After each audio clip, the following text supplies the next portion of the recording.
Jim Jarrell. I'm President and Chief Operating Officer at Linamar Corporation. What are the main forces and trends currently shaping the future of work and skills development? How and why must Canada adapt to these emerging skills? In general, I think a major trend is globalization that has been going on for some time.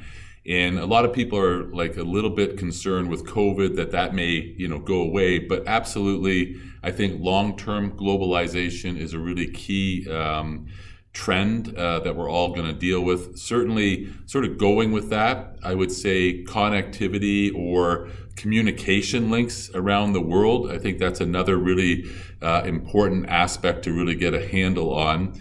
No question, millennials, young people coming into the workforce have a completely different way of thinking about a problem, work time, etc. So there are big issues in regards to that as well. And ultimately, another one would be new technologies, which is a pretty easy thing to understand, with machine learning, robotics. We have hundreds of things inside Linamar that we're doing as well. Specifically on manufacturing and skill development, though, I would say, this whole term of factory of the future, big data, really a critical thing that is on a lot of people's minds. And how does that adapt to supply chains globally? And then how do you excite, people to get into the skilled work world? So you got to create a passion, because it's very difficult for young people to do all that. Just in general, I think first and foremost, look in the mirror and recognize there is a problem, a challenge, right? A lot of times I think that sounds easy, but in government and people, you get complacent. You don't really see things happening. So I think that's number one, the key thing to do. And if we don't, the outcome obviously is we're not going to compete. I mean, you're going to struggle competing in a global marketplace. And you just won't catch up. So I think that to me is pretty simple. You won't compete and recognize there is a challenge. How will these forces require stakeholders in our Canadian economy, governments, employers, schools, but also the employees and the future professionals themselves to adapt? Yeah, I think in general, there's just a few important aspects that, adapting to this. One would be we have to be flexible. And it sounds simple, but for a business that's a big business or big government, how do you keep it nimble and flexibility with high speed? And to me, that ultimately will be the driver of this. Certainly investment. We have to invest as a company into these future trends and how to start up. Government has to invest. And certainly all stakeholders really need to invest as well. And then I think training is really critical too, right? That's probably partly investment, but training to me is going to be critical to young people so that they understand these trends, these skills that are required. And then also, don't forget about the people that have been working for many years, retraining, right? So you got to get people retrained. So I think really, to me, sort of a fundamental attitude of flexibility and then really investment into training and with money and time. Now, you mentioned machine learning and robotics already, and of course, it's particularly relevant in the manufacturing sector, and it is already disrupting, manufacturing the world over. How do you see this evolving? And is Canada's manufacturing workforce and sector, are they ready for this evolution? I think number one, to answer that question, I think we certainly are. I think we're getting ready for it. Let's put it that way. But I still think there is a lot of things that we don't know in technology where this will go. So I think people are ready, but I think we don't know exactly how yet. And then ultimately, though, I believe there's a desire for it. But going back to the first part, is I think the big driver of this is really in regards to sort of big data, right? And getting the data first, right? AI, machine learning, all this type of stuff is all about clean data, quality data that things can learn and repeat over and over and over again. And if you have that clean data to start, then you can really move down the road, because it's all about cheaply predicting the outcomes of performance, right? Cheaply predicting the outcome of performance is what this is really all about in regards to this machine learning or AI. And I think ultimately, if we can get people around that, I think I think there'll be new type of jobs that will come at us.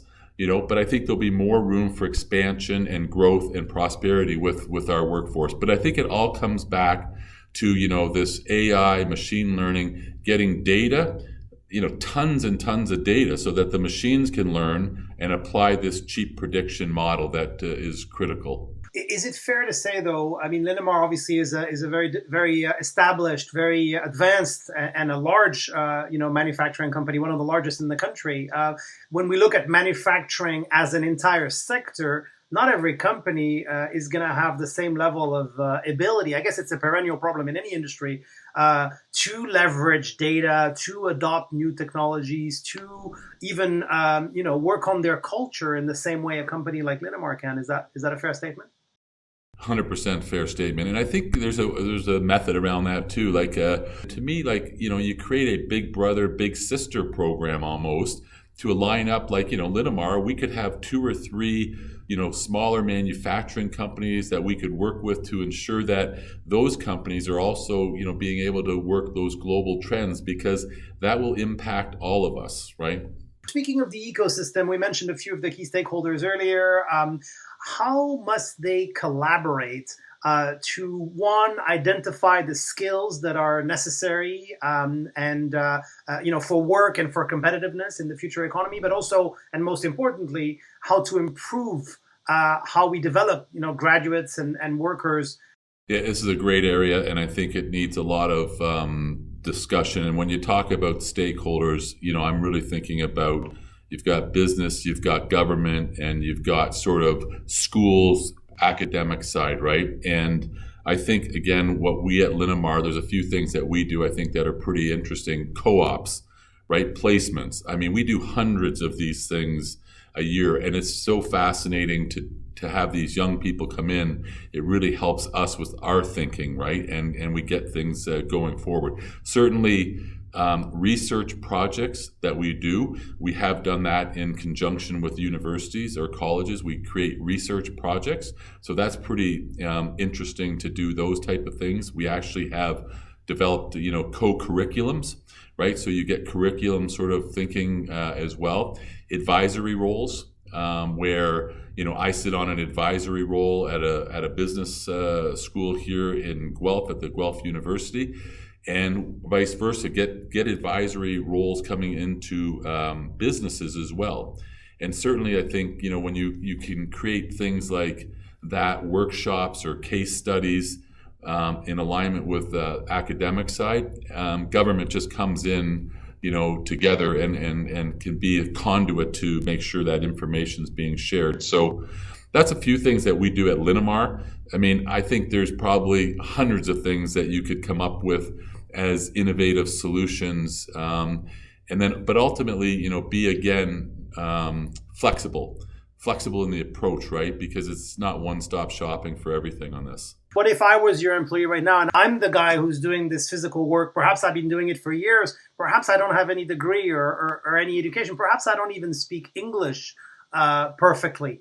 And so I am kind of limited. What do you say to me now? What should I do basically within Linamar or within company X or elsewhere? What should I do today to prepare myself for, let's say, in 2 years? Yeah, let's get some retraining going on. Let's get some skill upgrading going on immediately. And I mean, to me, again, a company needs to offer that. I mean, if a company isn't offering that, or if a company isn't trying to grow beyond that, I think that company is going to be left behind. I mean, if you sit there and just say, hey, I'm just going to never talk to you and let you may leave, you may decide to just run it out, and I may never get that upgraded program, because ultimately what's going on with AI, machine learning, cheap predictability? I mean, people want to pay less, right? At the end of the day, we're not doing this just for the fun of it. Businesses are doing this because it's aggressive out there. Globalization, which is a key trend.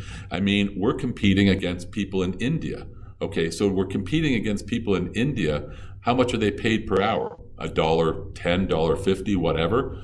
Okay, we don't want to pay that over here, so we have to be smarter and upgrade through these this technology side. So to me, again, I would come to you and say, look, let's upgrade your skills. Here's a pathway, and I should be, as an employer, coming and trying to make sure you want to stay on this team if you're a good attitude and so forth and so on. So I think it's really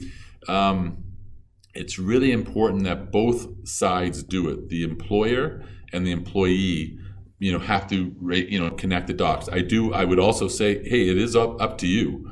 I mean, I can't push it on you. You have to make your own decision to be able to, come upgrading to the new sort of level of technology.